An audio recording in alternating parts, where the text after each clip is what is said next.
ranking the top 10 strongest characters in One Piece. Some honorable mentions include Marco at 13, Shiryu at 12, and Rayleigh at 11. And before we start, these rankings will only include characters that are currently in the story right now. Anyone who has been defeated, killed, or anything like that will not be included. With that, let's get into it. Starting at 10, we have Roronoa Zoro. Zoro has shown that he can defeat the likes of Rob Lucci by just using one attack. Keep in mind, Rob Lucci was just as fast to keep up with Gear 5 Luffy. Also, with Zoro's Ashura form, he was able to scar Hybrid Kaido, who is one of the strongest characters ever. Also, Zoro has 3 Supreme Grade swords and has Conqueror's Haki. So, this boy will be in the top 3 by the end of the series. Next at 9, we have Kizaru. Kizaru was such a disappointment during Egghead Island, and yes, I know he had a lot on his mind, but he didn't really show any of his power. And I was going to put him lower, but he does have an awakening and was keeping up with Luffy for quite a bit. At 8, we have Ben Beckman. Yes, I know what people are going to say, but Ben is stated to be near his captain in strength, so there is no denying that he is near a Yonko's strength.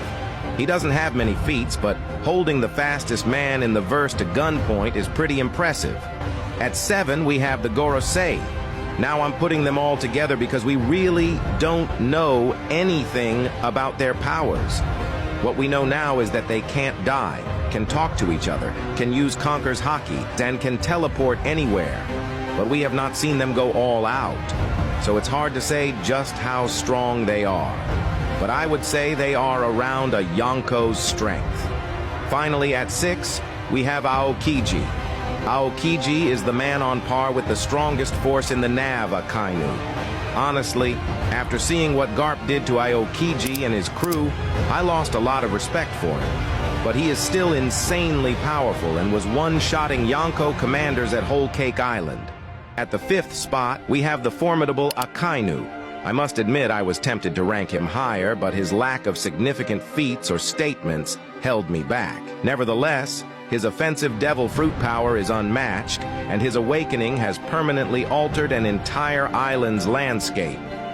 Up next at 4, we have none other than Monkey D. Luffy. I know people will have something to say about this, but Luffy has been absolutely amazing during Egghead Island. Firstly, he effortlessly defeated Rob Lucci, then he toyed around with Kizaru, after which he defeated a Navy Admiral and Saturn, spinning them on his finger. And now, he's fighting all the Gorosei. Let's not forget, he even managed to beat Kaido, who is top 5 all time. At 3, we have Blackbeard. Blackbeard's 2 devil fruit powers may be the most overpowered thing the verse has ever seen. Also, he has pretty strong Haki, even though he doesn't have Conquers, which I wouldn't be surprised if he had, seeing how one of the Gorosei has it. But he just can't beat the next 2 guys. At 2, we have Shanks. We all know Shanks has some crazy power, which he showcased when one-tapping Kid. He also probably has the strongest Conquers in verse, but he just doesn't have enough power to beat the next guy on this list. Lastly, at 1, we have Dracule Mihawk. Once again, I know there will be Shanks meat riders in the comments saying Shanks is stronger, but it's 2024, and we all know Mihawk is stronger. Stronger sword, stronger swordsman, stronger armament Haki, and stronger observation Haki. Mihawk is just better in every way. And I didn't include Dragon or Emu because we have no information on how strong they are. Thanks for watching, and please leave your thoughts on whether you like this series or not. Peace out.